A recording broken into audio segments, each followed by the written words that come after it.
Look, I'm not trying to make it weird, but the sexiest thing I've seen in a Marvel trailer lately isn't Sydney Sweetie in the Madam Web trailer. It's a dirty old comic book lying on the ground in the Deadpool 3 trailer. Sorry, I think I did make it weird, but the comic did get me incredibly excited. And in this video, I want to explain why Marvel picked this specific comic book. And trust me, there's way more to it than you think. So this comic book is issue number 5 of Jonathan Hickman's Secret Wars. And I've said this before, but that Secret Wars story and the 3 to 4 years of build up to it are my favorite comics as a comic book fan. I'm obviously biased because I love that story so much, but I think it's the greatest story ever told in comics. And so seeing that comic actually teased in the Deadpool 3 trailer took me all the way back to reading those books and just loving that slow burn story that Jonathan Hickman was telling. It also took me back to the first time incursions are ever mentioned in the MCU. This, of course, was said during Multiverse of Madness by Reed Richards. And after I saw that movie for the first time and understood what was happening with Marvel Studios and the story they were going to tell, I went home and made a video talking about how Secret Wars had now been confirmed and that it was going to be the next big event for Marvel Studios. It was going to be their next Endgame. And this was before Kevin Feige officially announced it. Because you see, incursions were created for the Jonathan Hickman Secret Wars. And later that year, Feige proved me correct by showing the Secret Wars logo at San Diego Comic-Con. And our live stream reaction to that announcement broke records for us. And our community was so excited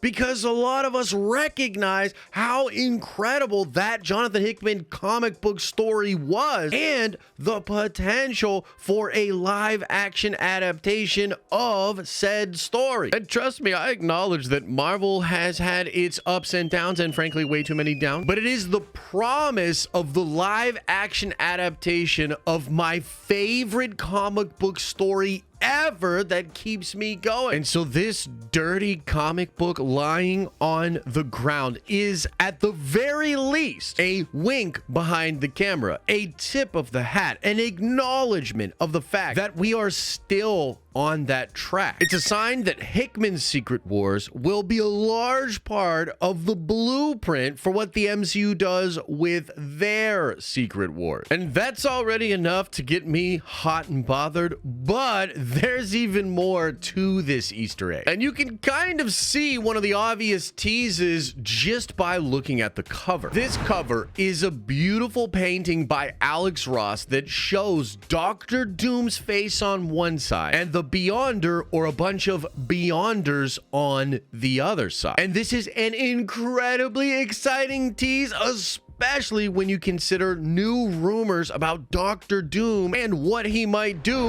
in the Avengers Secret Wars movie. Now, just so you guys don't think I'm completely going into fanboy speculation insano territory, I will acknowledge that it's unclear if Marvel Studios is actually going to do this. Right now, we're not sure what's going on with Kang and the Council of Kangs and potential villains that could replace Kang. Basically, really reliable insiders are reporting on this in conflicting ways, and I think that's probably because Marvel's still trying to figure it out themselves. But I keep coming back to the comments made by insider Jeff Snyder in the wake of this rumor resurfacing after Jonathan Majors was fired by Marvel Studios. On the Hot Mic podcast, Jeff Snyder said that according to one of his best sources, the plan for Secret Wars was always to have Doctor Doom as the villain, not a villain,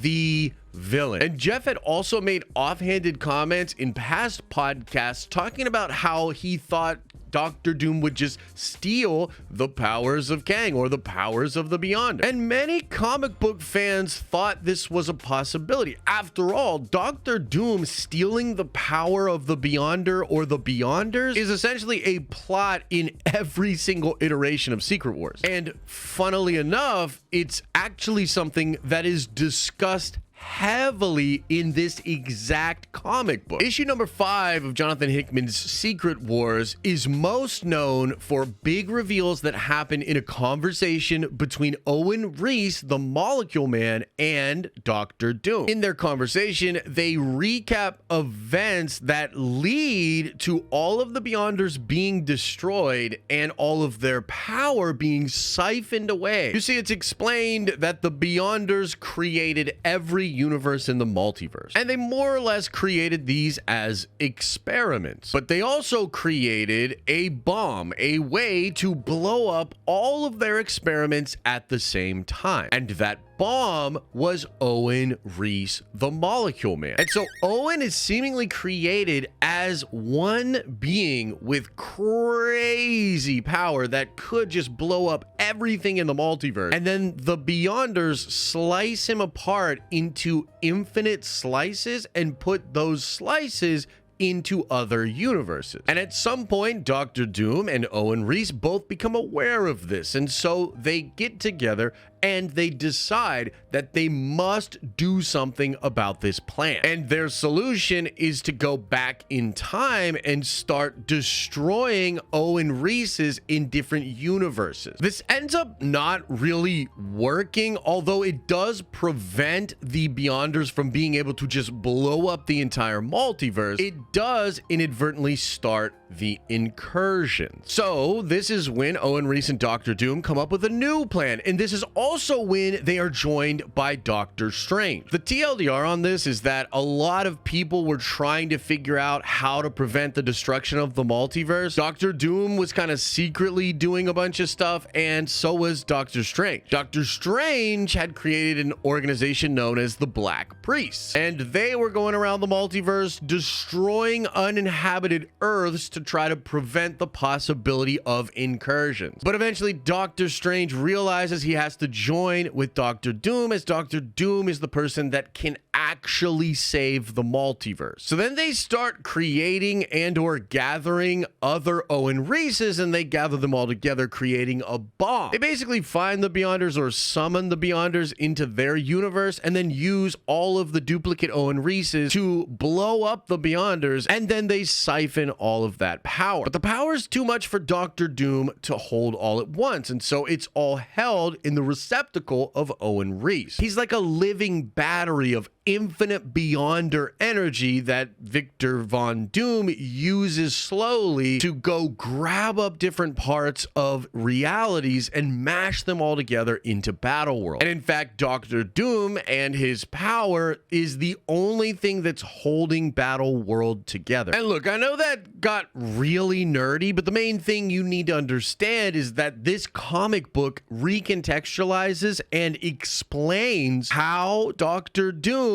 took all the power of the Beyonders and basically saved the multiverse. And so I think this dirty comic lying in the ground in the Deadpool 3 trailer is likely a tease that something like that is going to happen. And when you combine that with the rumors that Jeff Snyder has put out there, it just makes me think that they are setting up a scenario in which Doctor Doom will steal the power of either Beyonder Kang, and that basically Doctor Doom is going to have a large role in Avengers Secret Wars. Okay, but now I've got to go full tinfoil hat fanboy dreaming and explain to you why I think this comic teases Doctor Strange as the Molecule Man of the MCU. You see, this issue begins with a funeral for Stephen Strange. It follows an issue where Doctor Doom kills Doctor Strange after Strange helps the survivors from 616 who made it to Battleworld. And this is crazy because Doctor Doom and Doctor Strange had worked together to save the multiverse. But despite that, Strange helps the 616 heroes and gives them a chance to end God Doom's reign. Now remember, this issue also explains that the Molecule Man is a singular being who is split infinite times and that he's a bomb designed to blow up the multiverse. And Marvel fans have been wondering who could be the Molecule Man of the Marvel live-action multiverse for years. Most fans suspected Wanda, but there's an old rumor from the Cosmic Circus about it being Doctor Strange. And in fact, we've already had this kind of suggested to us in Multiverse of Madness when the Illuminati says the most dangerous threat to the multiverse is Stephen Strange. And so I was thinking about all of this, and I was thinking about the idea of Doctor Strange